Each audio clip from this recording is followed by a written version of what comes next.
single human ship moved forward. No warning shot, no threat message. A beam of pale light fell from the sky. Precise, silent, final. An enemy command unit vanished, gone in less than a breath. The battlefield froze. Human ships did not rush. They did not chase. They advanced slowly, methodically. Enemy forces tried to regroup, but it was useless. Their weapons failed. Their shields collapsed. Lyra watched as an entire invasion force fell apart without a real battle. No shouting, no glory speeches, just clean removal.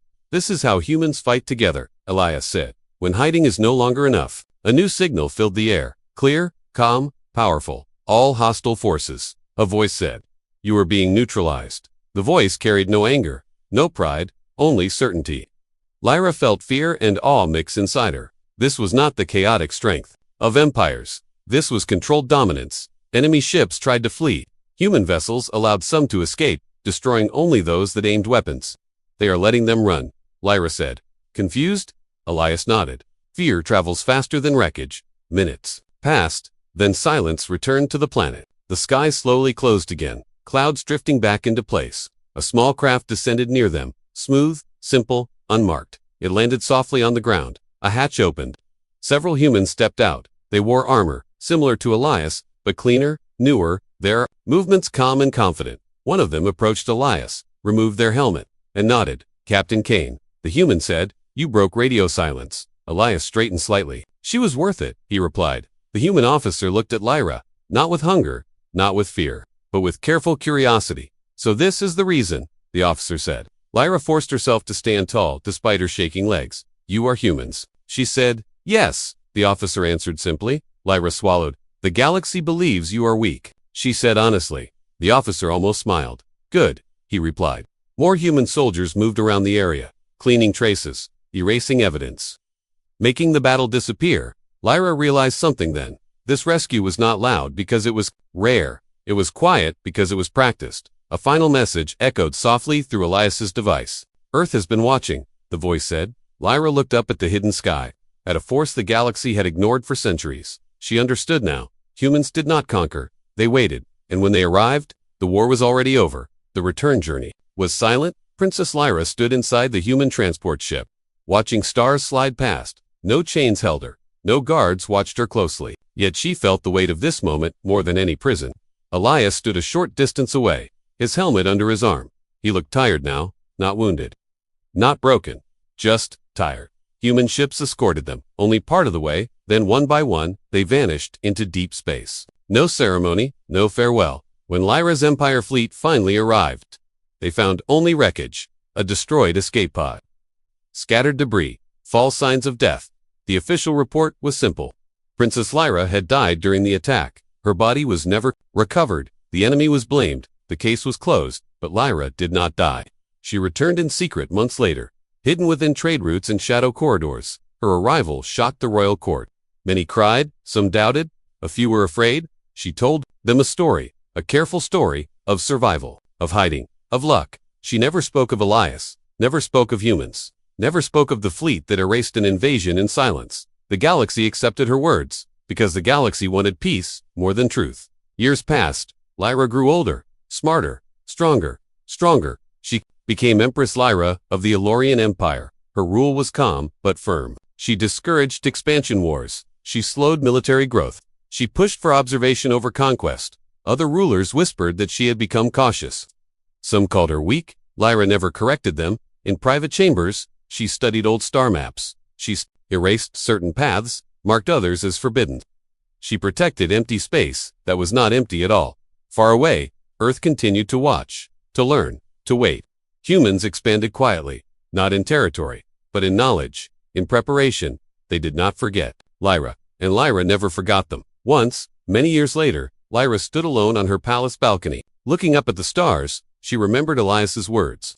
Fear travels faster than wreckage. She understood now. The galaxy feared the wrong things. It feared loud empires, bright weapons, shouting fleets. It did not fear silence. The secret of humanity remained buried, protected by lies, by patience, by one princess who chose silence over survival. And deep in space, human commanders studied projections. Not of conquest, but of response. They knew the truth. One day, the galaxy would look toward Earth, not with curiosity, but with desperation. And when that day came, Humans would not arrive as saviors or monsters. They would arrive as judges. Until then, the stars remained calm, the secret remained hidden, and the greatest power in the galaxy was still believed to be weak, exactly as humans intended. For a long moment, he did not turn around. "You should rest," he said. "You lost blood." "That is not an answer," Lyra replied. Her voice was calm, but her heart was not. Elias finally turned to face her. The damaged helmet reflected the cave light, a thin crack still visible across the visor. "You saw my eyes?" he said quietly. "Yes," Lyra answered, and they were not alien. The words hung between them, heavy and dangerous. Elias exhaled slowly, like someone making a choice they had avoided for a long time. "You were never supposed to know," he said. Lyra felt a chill run through her. "Know what?" she asked. Elias reached up and removed his helmet, fully this time. Lyra stepped back without meaning to.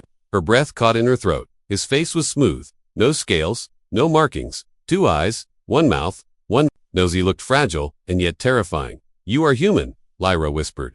The word felt ancient and forbidden. Humans? A species spoken of only in old records. Weak, short-lived, destroyed. That is, impossible. She said, "Humans were erased centuries ago." Elias met her gaze. "We survived," he said simply. Lyra shook her head. "No," she said. "Humans could not fight the great wars. You had no natural weapons, no psychic shields." Elias gave a small, sad smile. "No," he agreed.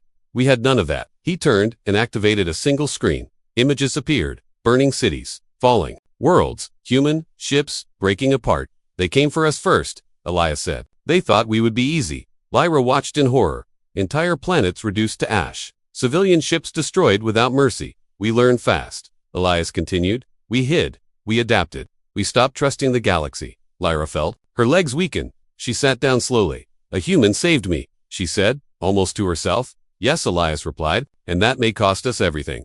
A warning sound echoed softly in the cave. New signals appeared on the last active screen. "They're adjusting their search," Elias said. "They know something is wrong."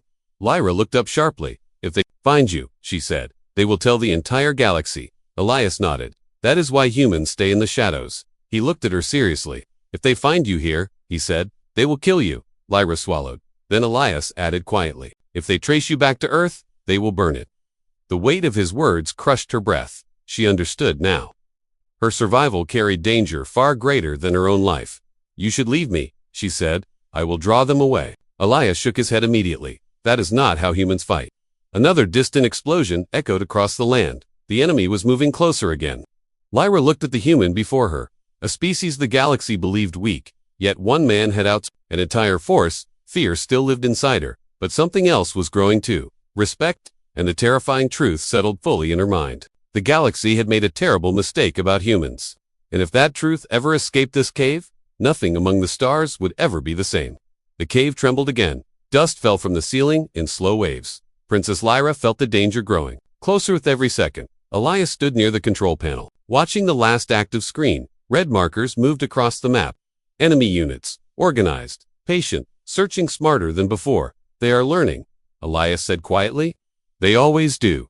Lyra wrapped her arms around herself. Her mind raced. Faster than her heart, she now understood the truth, not just about Elias, but about her role in this moment. Her damaged communicator suddenly flickered. A soft light blinked once. Then again, Elias turned sharply. His hand moved toward his weapon. "Do not touch it," he said, firm but calm.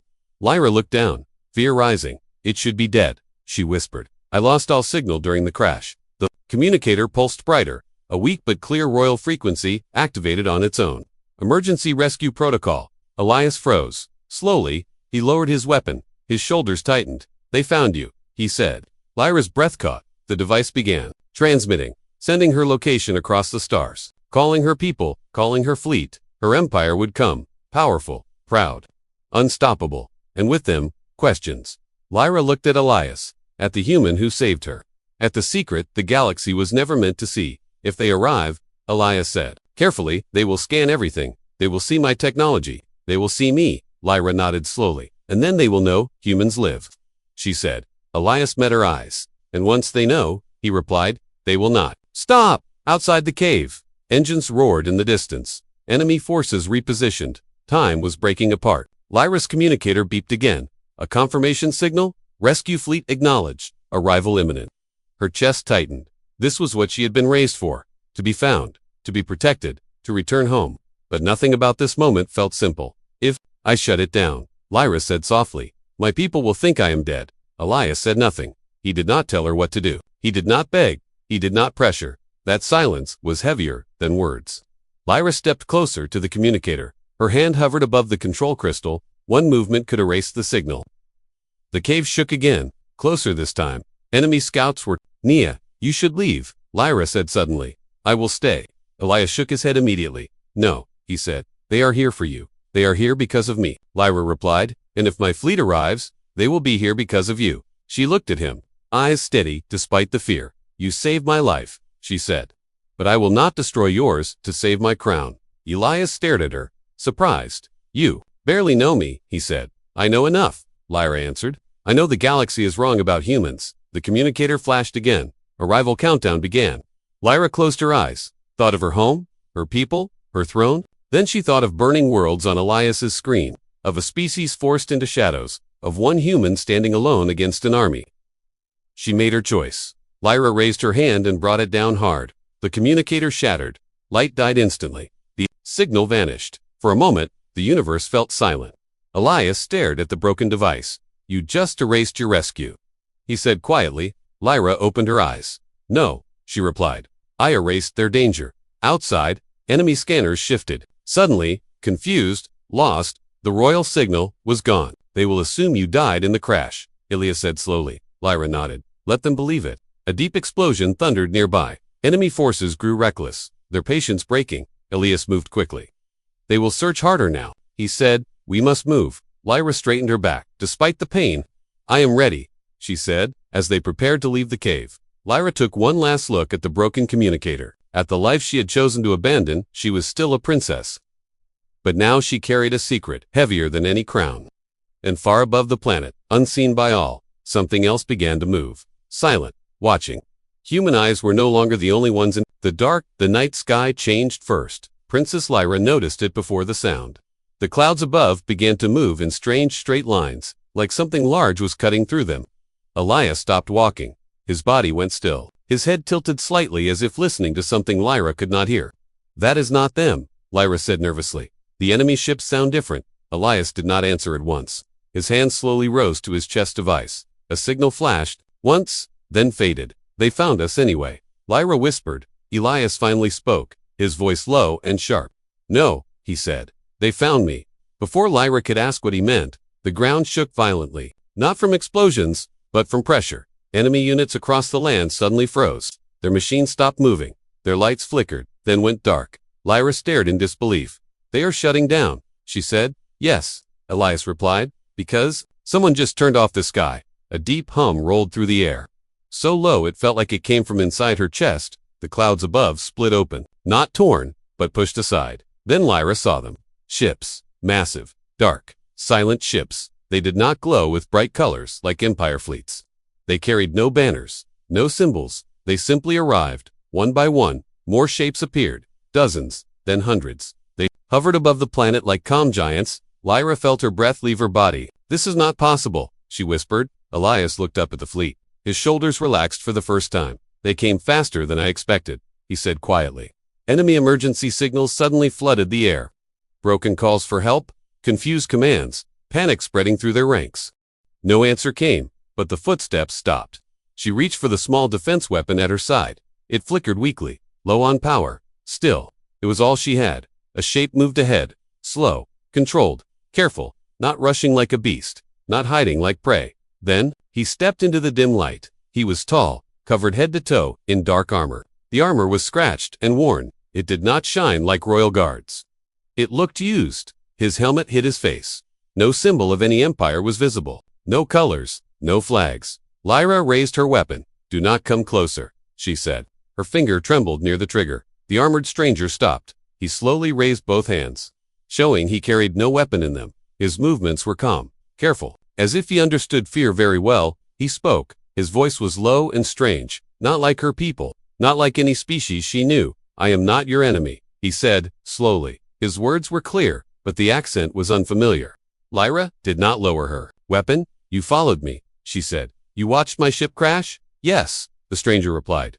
but I did not cause it. The ground shook slightly. A distant boom echoed in the sky. Enemy scanners. They were searching the planet. The stranger turned his helmet toward the sound. His body tensed instantly, like a hunter hearing danger. They are still looking for you, he said. You should not stay here. Lyra hesitated. How do I know you are not one of them?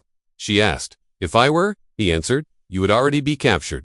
Another sound cut through the air. A sharp mechanical hum. A drone passed far above the rocks. Scanning the surface, the stranger moved fast. He stepped close to Lyra and pulled her behind a large stone wall. She almost cried out, but he covered her mouth gently. Stay still, he whispered. Do not move. They pressed against the cold rock. Lyra could hear her own heart pounding. Loudly, she feared the drone could hear it too. The scanner light passed over the ground. It paused, hovered, then moved on. Only when the sound faded did the stranger step back. He removed his hand at once, giving her space. You are injured, he said, looking at her arm. Your blood trail almost got you found. Lyra looked down, shocked. She had not noticed the dark mark on the ground behind her. I can help, the stranger continued. There is shelter nearby. Why would you help me? Lyra asked. You do not even know who I am. The armored figure was silent for a moment. Then he said, I know enough. He turned and began walking, not running, not forcing her, simply trusting that she would follow. Lyra stood there, torn by fear and need. Behind her was open land and certain capture. Ahead of her was a stranger in armor. She followed. They moved through narrow paths between rocks, paths that looked hidden and planned. This was not random. Someone had learned this land well. After several minutes, they reached a cave entrance. Hidden by dark plants and shadows, inside, faint light glowed. The stranger stepped in first. Lyra followed, ready to run if needed. Inside, the cave was warm, filled with strange equipment, tools she had never seen before, technology that did not match any Empire design. The stranger removed his helmet slightly, not fully, just enough to breathe easier. I am called Elias, he said. That is all you need to know for now. Lyra studied him carefully. His voice, his movements, everything felt different. What empire do you serve? She asked. Elias looked at her, then shook his head slowly. I serve no empire, he said. At that moment, a loud explosion echoed far away. The enemy had found something, and Lyra realized her survival was far from over. The cave lights dimmed as Elias moved quickly across the hidden space. He touched a small panel and several screens came alive. They showed moving shapes above the planet's surface. Enemy drones, searching. Princess Lyra watched in silence. Her pain was still there, but fear now burned brighter. She had never seen technology like this before. It was simple, not beautiful, but it felt powerful. They are sweeping the area, Elias said calmly, slow and wide. Lyra frowned. They will find us, she said. Their scanners can see through rock. Elias shook his head. Only if you give them something to see. Another explosion echoed in the distance. The enemy was getting closer. The ground trembled slightly under their machines. Elias moved toward a storage wall and pulled out several small metal objects. They were flat and dark. No lights, no sound. What are those? Lyra asked. Distractions, Elias replied. He handed one to Lyra and pointed to her arm. Sit, he said. Stay quiet. Before she could argue, he pressed a tool against her wound. Pain shot through her body. She bit her lip to keep from crying out. This will stop the bleeding, Elias said. You need your strength. Lyra stared at him. He worked fast and carefully. Not like a royal medic, but like someone who had done this many times before. A sharp sound cut through the air outside, a scanning pulse. Closer now. Elias stood and moved to the cave entrance. He looked out for only a second, then placed one of the metal objects on the ground. He tapped it once, then rolled it away into the dark. Seconds later, the object burst into bright noise and heat. Not an explosion, but a false signal, strong and loud. Enemy. Fire struck the empty rocks, far away. Blasts shook the land, but the cave remained untouched. Lyra's eyes widened. They attacked nothing. She whispered. They attacked what they were told to see. Elias replied. Another drone passed overhead. This time, its scanning beam swept across the ground. Elias moved again, fast, silent. He climbed the cave wall using hidden grips, reaching a narrow opening above. Lyra watched, barely breathing. He was not running from the enemy. He was positioning himself. A sudden blast of light flashed. One drone dropped from the sky, silent and burning. It crashed behind the rocks. Before the others could react, another drone fell, then another. The enemy responded with force. Heavy machines landed, metal legs crushing stone. Lyra felt fear grip her chest. They have soldiers, she said. Yes, Elias answered through a small communicator.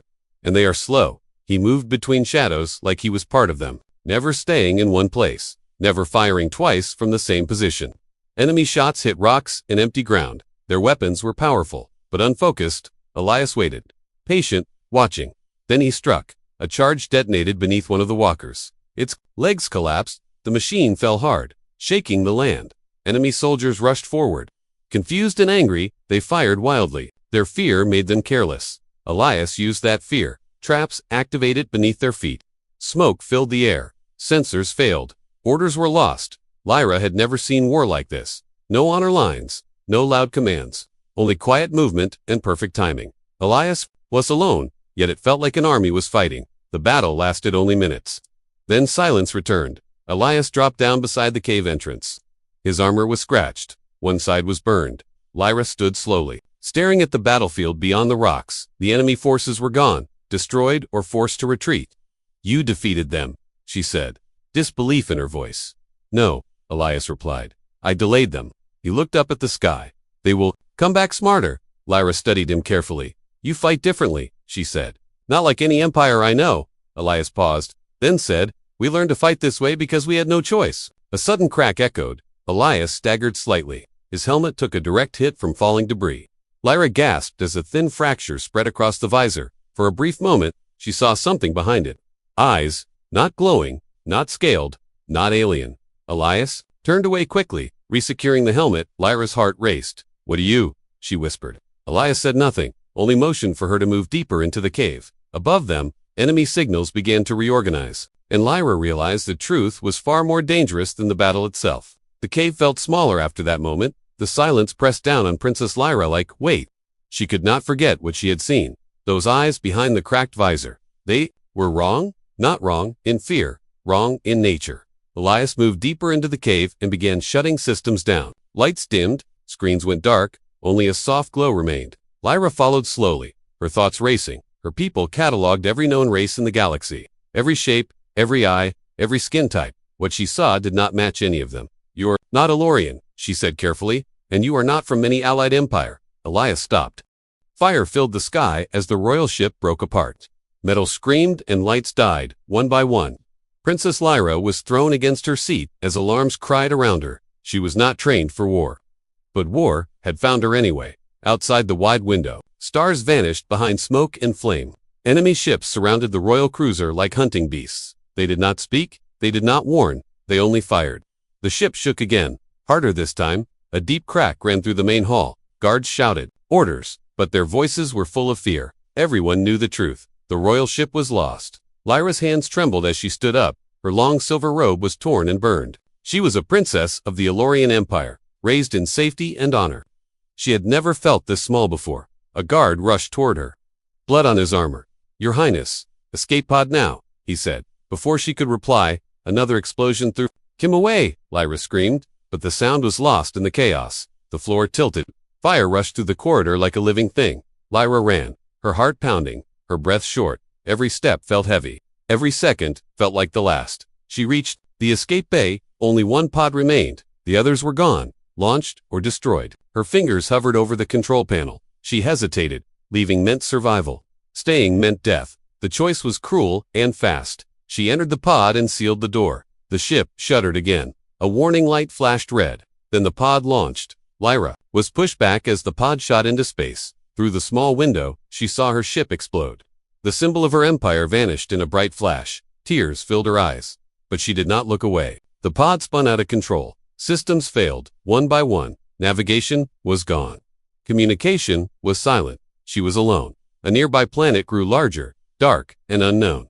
The pod was pulled toward it. Lyra tried to slow the fall. The controls did not answer. The sky outside turned red as the pod entered the atmosphere. Heat wrapped around the metal shell. The pod shook like it would tear apart. Lyra screamed as the ground rushed up to meet her. The crash was violent. Metal broke. Glass shattered. Then everything went quiet for a long moment. Lyra did not move. Her head hurt. Her arm burned with pain. The air inside the pod was thin but safe. She forced herself to breathe. She pushed the broken door open. Cold air touched her face. She stepped out onto dark soil. The planet was silent, tall. Black rocks rose around her. The sky was filled with heavy clouds. No stars could be seen. Lyra tried her communicator again. Nothing. No signal. No response. Fear settled deep inside her chest. This world was not on any known map. If the enemy found her here, she would not escape again. She walked forward, holding her injured arm. Every sound made her turn her head. Wind moved through the rocks like whispers. She did not know it yet, but she was not alone. Far away, hidden among shadows, something watched the crash site. Eyes studied the broken pod, ice that did not belong to any race, she knew. Lyra felt a strange chill, as if the planet itself was aware of her presence. She stopped walking, her heart beat faster. Is someone there? She called softly. Her voice faded into the dark. No answer came, only silence. She told herself she was imagining things, that fear was playing tricks on her mind. Still, she felt watched. Princess Lyra, daughter of an empire, survivor of a fallen ship, had landed on a world that would change her fate forever. And somewhere in the shadows, a figure moved. Not alien, not familiar, not what the galaxy expected. Before the story continues, remember to gently support the journey by subscribing to this channel. Your support helps more stories like this reach the stars. Lyra took another step forward, unaware that her savior was already closer than she thought. Princess Lyra moved slowly through the dark land. Each step sent pain through her injured arm. The air was cold and thin, and every breath felt sharp. The rocks around her were tall and broken. They looked like silent guards watching her walk deeper into danger. The sky growled softly as distant thunder rolled above the clouds. She stopped when she heard it. A sound. Not wind, not thunder, footsteps. Lyra's heart jumped. She turned quickly, ignoring the pain. Her eyes searched the shadows between the rocks. Who was there? She asked, trying to sound strong. Her voice shook anyway.